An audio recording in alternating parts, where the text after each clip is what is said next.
Today, I am thrilled to introduce a brand new feature on our platform that is going to fundamentally change how you share and consume information.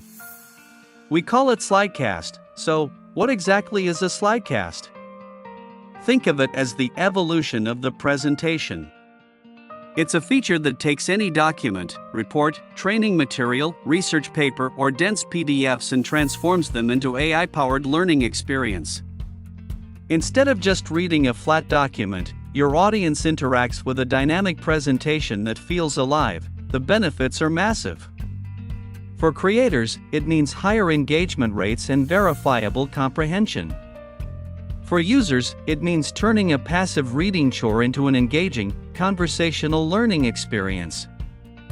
Common uses of Slidecast include business and sales presentations, such as product demos, sales pitches, and investor presentations. It is also useful in education and training, for onboarding employees and delivering training modules. Some of the key benefits of Slidecast include improved engagement, as voice narration and multimedia elements make presentations more interactive and compelling than static slides. It also offers flexible viewing, allowing users to access presentations anytime without the need to attend a live meeting. Additionally, Slidecast enhances learning by enabling viewers to pause, replay, and review content at their own pace, leading to better understanding and retention. Slidecast is incredibly versatile. To show you just how powerful this is, I'm going to walk you through 3 drastically different use cases: finance, AI in engineering, and healthcare. Let's dive into our first example. Let's start with the finance domain. If you work in finance, you know the pain of reading an S1 form. These are the documents companies file before an initial public offering. They are typically hundreds of pages of dense legal jargon, risk factors, and financial tables. Here, I'm uploading a raw S1 document into our platform. Within seconds, Slidecast parses the document and generates a structured presentation highlighting the core business model, financial health, and risk factors. As you can see, the complex S1 form gets converted into a slide deck with detailed voice-narrated explanation. Simply click on the uploaded form and select the slides option. An AI-generated slide deck will be created based on the S1 form, complete with narration. To hear the presentation, click Auto Read, and the narration will play automatically. Welcome, everyone. Today, we are unpacking one of the most highly anticipated financial events in modern history: the conceptual S1 filing and initial public offering for Space Exploration Technologies Corp., better known to the world as SpaceX. We are going to strip away the hype and look closely at the financial architecture of this aerospace giant. This presentation will serve as our roadmap through the complexities of their public offering. We'll explore everything from their core business drivers and valuation metrics to the inherent risks and long-term strategic vision that makes this offering so unique. Okay, so let's start with an overview of the S1 filing. Think of the S1 as the ultimate corporate blueprint. In this section, we lay out exactly what SpaceX is bringing to the public markets, specifically focusing on the introduction of their Class A common stock. It is our first real glimpse into the formalized corporate structure that will govern the company post-IPO. We will navigate through the major sections covered in the filing. This gives us a bird's-eye view of how the company intends to balance the massive capital requirements of space exploration with the realities of public market scrutiny. Before we talk numbers, we need to talk roots.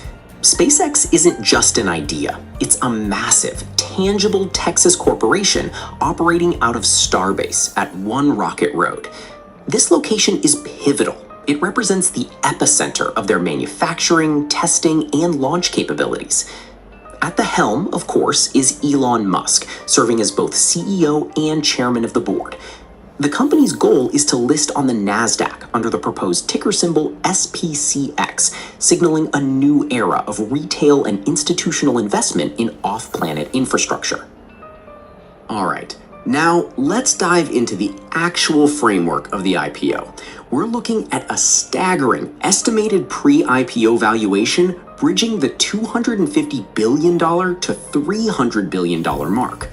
The proposed offering size alone could inject $15 to $20 billion in capital, fueling expansions for the Starship fleet, Mars colonization efforts, and the global Starlink rollout. However, it's crucial to note that currently there is no public market for this Class A common stock. We are transitioning from a landscape dominated by private equity and venture capital into the demanding arena of public liquidity, balancing capital access against public scrutiny. Let's unpack how the power and ownership are actually distributed. The capital structure relies heavily on a dual-class system, Class A and Class B shares. This is a deliberate strategy to raise necessary capital from the public while isolating the long-term vision from short-term market pressures. If you buy Class A shares, you get 1 vote per share, standard public market practice. But the Class B shares carry 10 votes each. This disproportionate voting power ensures that the core decision-making and board elections remain tightly controlled by insiders, even as the equity base expands. Elon Musk's influence. You cannot discuss SpaceX without discussing Elon Musk's gravitational pull on the company. Because of the Class B shares we just outlined, Musk holds an overwhelming majority of the voting power. Now let's see the user benefits. For retail investors and junior analysts, this is a game changer. It democratizes financial literacy by breaking down an intimidating, impenetrable document into digestible, bite-sized insights. It saves hours of reading time, reduces the risk of missing critical fine print. Moving into the world of AI and engineering, let's look at a highly technical topic: mechanical cooling in HVAC systems and how AI optimizes it. Again, I will click the course topic and click on the Slides button. Hello, and welcome to this introductory session on the fundamental principles of heating, ventilation, and air conditioning, commonly referred to as HVAC. This foundational presentation aims to break down the core engineering concepts, electrical frameworks, and mechanical systems that drive modern environmental control. Whether you are looking at residential setups or scaling up to massive industrial complexes, understanding these basics is crucial for effective system design, troubleshooting, and optimization.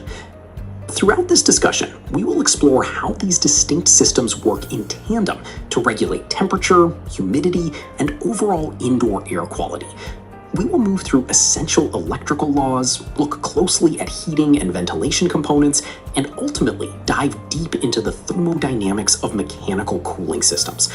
Let's get started on establishing a robust framework for basic HVAC infrastructure. All right, before diving into the technical details, let's look at the roadmap for this module to see how the pieces fit together. We begin with a high-level introduction to core HVAC principles, establishing the baseline vocabulary and system expectations.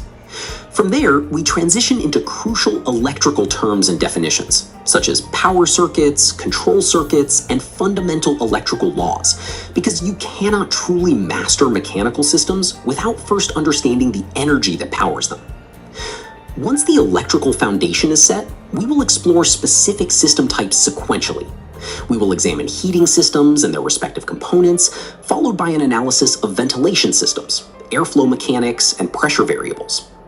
We will conclude the module with a comprehensive study of mechanical cooling systems, examining the underlying thermodynamic principles and continuous refrigerant cycles that make modern air conditioning possible. At its core, HVAC stands for heating, ventilation, and air conditioning, representing a spectrum of systems engineered to deliver complete environmental control. Heating focuses on providing necessary warmth for occupant comfort during colder periods, while ventilation serves as the critical mechanism for introducing fresh air and maintaining healthy indoor air quality, or IAQ. Air conditioning goes a step further by managing both cooling and dehumidification, creating balanced, comfortable indoor spaces. An essential principle to keep in mind throughout this training is that refrigeration is what makes modern air conditioning possible. While simple residential systems might manage a single home, complex commercial setups integrate all three functions into sophisticated environmental controls. Understanding how these elements connect allows us to optimize systems for maximum efficiency and occupant comfort.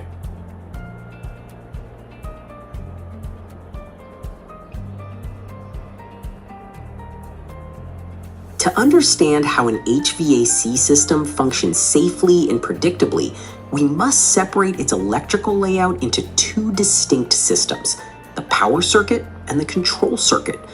The power circuit is the high voltage muscle of the system, typically operating at 200. Explaining thermodynamics and AI algorithms using bullet points is incredibly dry. But with Slidecast, we bring the mechanical cooling cycle to life. For engineers and technicians, this visual, interactive approach bridges the gap between abstract AI theory and practical. It turns a standard training module into an interactive masterclass, leading to faster onboarding, fewer on-the-job errors, and a deeper understanding of how AI layers on top of traditional mechanics. Finally, let's look at the healthcare domain. Patient education is critical, especially for complex biologic medications. Here, we've created a Slidecast for Siltezo, which is an FDA-approved interchangeable biosimilar to Humira, used to treat autoimmune conditions like rheumatoid arthritis and Crohn's disease. When a patient is prescribed a biologic, handing them a dense, folded paper pamphlet of prescribing information is overwhelming and often leads to anxiety.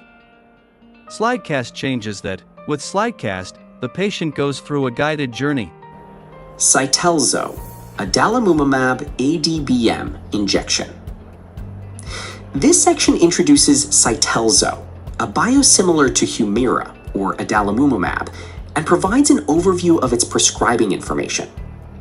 The focus is on establishing Siltezo as a reliable alternative for treating various autoimmune conditions through subcutaneous injection. It sets the stage for a comprehensive discussion on its uses, administration, and safety profile, emphasizing its initial approval in 2017 and its role in managing conditions like rheumatoid arthritis and Crohn's disease. Siltezo is a biosimilar to Humira, approved for subcutaneous injection since 2017, used for multiple autoimmune conditions. Highlight the importance of biosimilars in expanding treatment options. As we begin to delve into the content of this presentation, I'd like to outline the key topics to be covered, providing a roadmap for the audience. We will explore indications and usage, warnings and precautions, and potential adverse reactions. This overview ensures everyone is prepared for a detailed exploration of Siltezo's clinical use, interactions, and patient counseling information. Siltezo is a biosimilar to Humira. This means it's developed to be similar to Humira in many key ways. It's administered by subcutaneous injection. It's approved for multiple conditions, including rheumatoid arthritis and Crohn's disease. This foundational information sets the stage for understanding Siltezo in clinical practice.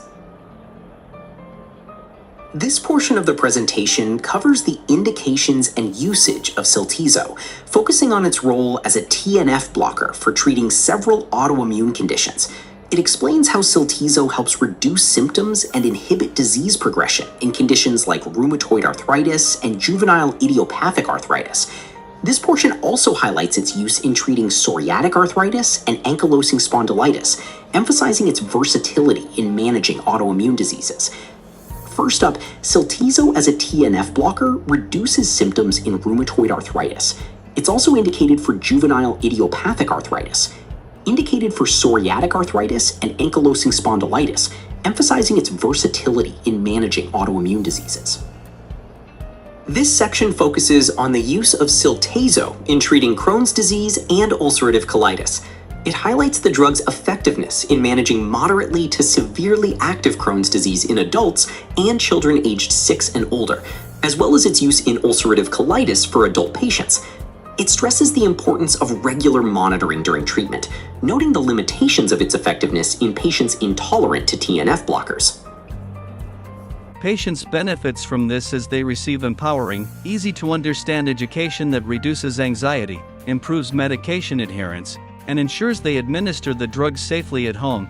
Healthcare providers' pharmacists can confidently prescribe the medication knowing the patient has a standardized, interactive tool that verifies their understanding of the treatment protocol. As you've seen over the last 15 minutes, Slidecast isn't just a new formatting tool, it is a fundamental shift in how we transfer knowledge. Whether you are trying to make sense of a massive financial S1 form, training technicians on the intricacies of AI-driven HVAC systems, or ensuring a patient feels safe and confident taking a medication like Slidecast is the solution. Thank you so much for your time.